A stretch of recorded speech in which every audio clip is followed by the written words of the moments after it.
My name is Bill Murphy. I've been collecting fencing pins for over 30 years now. I bought my first fencing pin from a street vendor in Los Angeles not long after the 1984 Olympics. That was the beginning of a fun and interesting hobby that is directly related to fencing, my favorite sport. The technique used to manufacture a pin determines the overall quality and collectability of that pin. When someone gives you a pin out of kindness or appreciation, the quality of the pin really doesn't matter. But if you're the person who is responsible for having pins made for your organization, it helps to know a little bit about the manufacturing process. Some methods are more expensive and look better than others. This pin was die struck. Die struck pins are made by creating a custom die with the pin's logo and then stamping it into sheet metal to create the pin. The finish could be gold, silver, or pewter. The pin is then sandblasted and polished to sharpen the details. Die struck pins look nice and are fairly inexpensive. This type of pin is referred to as a soft enamel pin. Soft enamel pins are made by stamping the design of the pin into metal. The recessed area is then filled with soft enamel and baked. This is one of the more inexpensive ways to manufacture a pin, but it doesn't have the high quality appearance that a cloisonné pin has. This type of pin is referred to as an epoxy enamel pin. It's basically just a soft enamel pin coated in epoxy. Without the epoxy coating to protect it, the enamel can be easily scratched. Over time, the epoxy coating can turn yellow, affecting the overall appearance of the pin, so there are better ways to make a pin. I'm not really sure what this manufacturing process is called, but the pin design appears to have been printed on a white background and then coated with a plastic material. It has the appearance of being a nice, affordable pin. I've had it for quite a while and have seen no evidence of the clear coating turning yellow. If you're on a budget and want to have some pins made, you might want to consider this type of pin. This pin was made using the imitation cloisonné process. Cloisonné pins were first created using a very old method of stamping the design into metal and filling it with glass beads, which were then melted so that they evenly fill the recessed area. The modern technique of manufacturing cloisonné pins is based on the traditional method, but now a resin type of material is used that becomes hard enamel after being heat treated. This pin was made for the 95th anniversary of Leon Paul fencing equipment. Most of the lettering in this pin is raised metal. The letters around the outside of the pin, as well as the cross swords, are part of the metal base of the pin and were created before the black and white hard enamel background was added. The Leon Paul logo in the middle was added using a silkscreen process, which is how most t-shirts are made. Cloisonné pins cost a little more, but the quality of the pin is well worth the additional cost.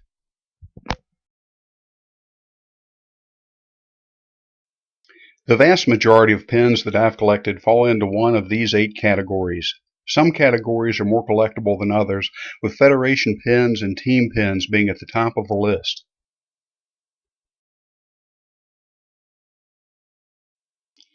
If you run a fencing club or a collegiate fencing program, it's a really good idea to have some pins made. Pins are a fantastic way to show appreciation to someone who has done a favor for you, and members of your club will be proud to wear them. Here are some examples of club pins. This pin is from the New York Athletic Club. It has a unique design and comes from a prestigious fencing club. This pin was given to me over 25 years ago by the person who designed it.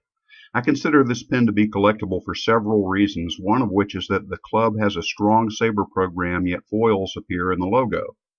This club now uses a different logo, which further adds to the collectability of this pin.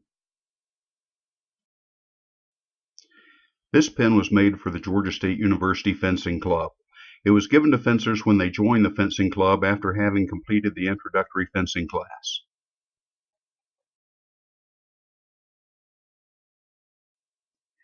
Event pins commemorate a particular event and are usually seen at higher level tournaments such as World Championships or the Olympic Games.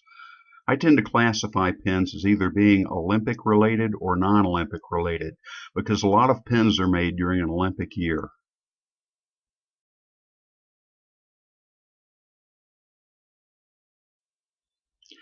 This pin was created to commemorate the 2001 Summer National Fencing Championships held in Sacramento, California. It's a good quality cloisonne style pen and was available in two different colors. In my opinion, this pen is very collectible because 2 months after these summer nationals, America would become a changed nation.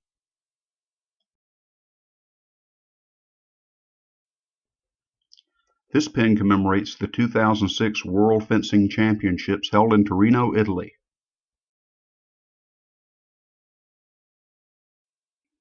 This pen commemorates the 2008 Summer Nationals that were held in San Jose, California. Aesthetically, the yellow and brown color of this pen doesn't really appeal to me, and the design is somewhat bland, so it isn't one of my favorites.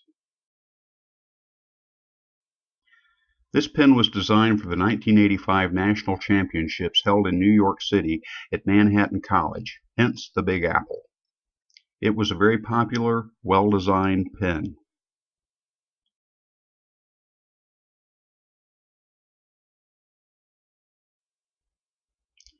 Pens that commemorate the fencing event of the Summer Olympic Games tend to be very nice pens with the coveted Olympic rings on them. Some pens have the Olympic pictogram design on them.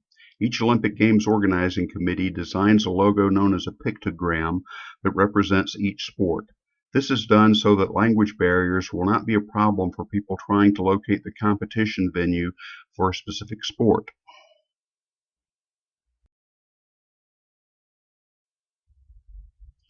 Here is a pictogram pen from the London Olympic fencing event.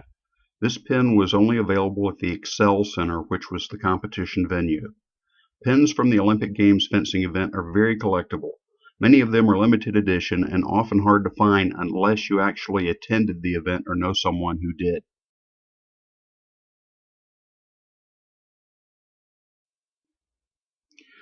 A federation pen can come from either a national federation or an international federation. Examples of national federations are USA Fencing, British Fencing, or Australian Fencing. There is only one international fencing federation for fencing, which is the International Fencing Federation, or Fédération Internationale d'Escrime. Both national and international federation pens are regarded as highly collectible.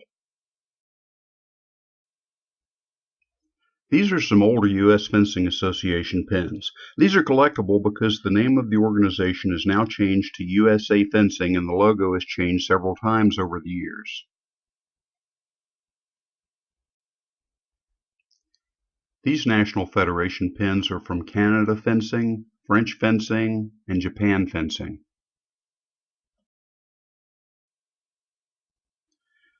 This pen is from the Monaco Fencing Federation. The pen on the left is from the Amateur Fencers Association of Great Britain, which is now called British Fencing. This is the national governing body for fencing in the United Kingdom.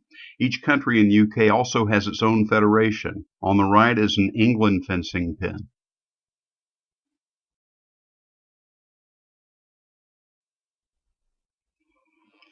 This pen has no logo of the International Fencing Federation, the FIE, on it. Since I've been involved with the sport, there have been 3 different FIE logos. This pen displays the second one.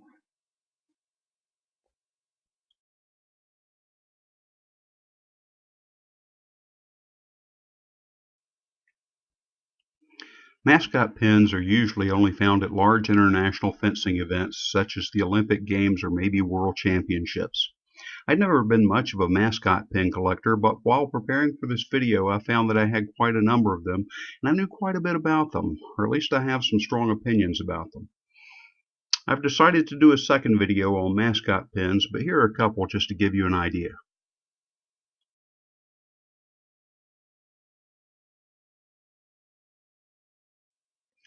This mascot pen clearly illustrates the difficulty of putting a fencing mask on a mascot and having it turn out well. If you ever design a pen like this one, you might be better off leaving the mask off altogether rather than to try and show the mascot's face through the mesh. I've seen this problem a number of times.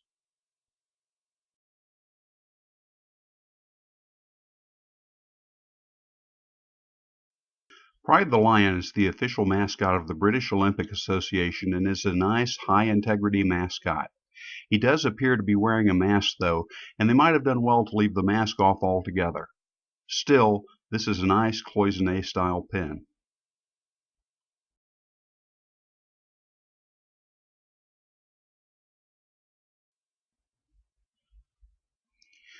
These two pins look similar, but they are actually very different.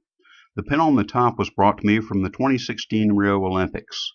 Knowing what I would be getting, I ordered the pin on the bottom off of eBay. This pin was sent to me from the seller in China. The pin on the top is officially licensed Rio 2016 merchandise. Some portion of the sale of this pin went to the organizers of the Rio Olympics. The pin on the bottom is an imitation, also known as a knockoff. To tell the difference between the two pins, look at the back of the pin. Officially licensed pins will be trademarked as such.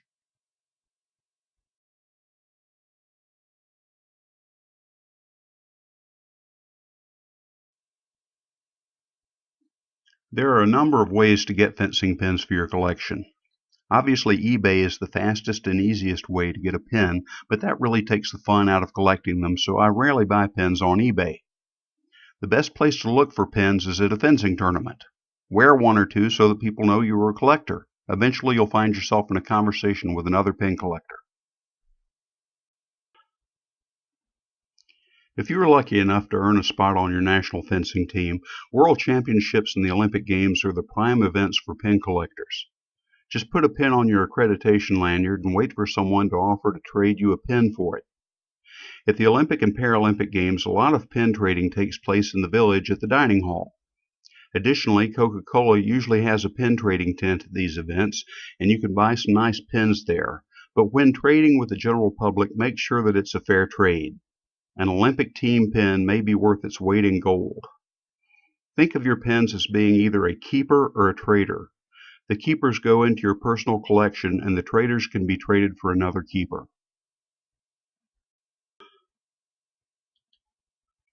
I hope that you have enjoyed this video. Look for part 2 of this video, which will cover Paralympic pins, sponsor pins, team pins, vendor pins, as well as pin sets.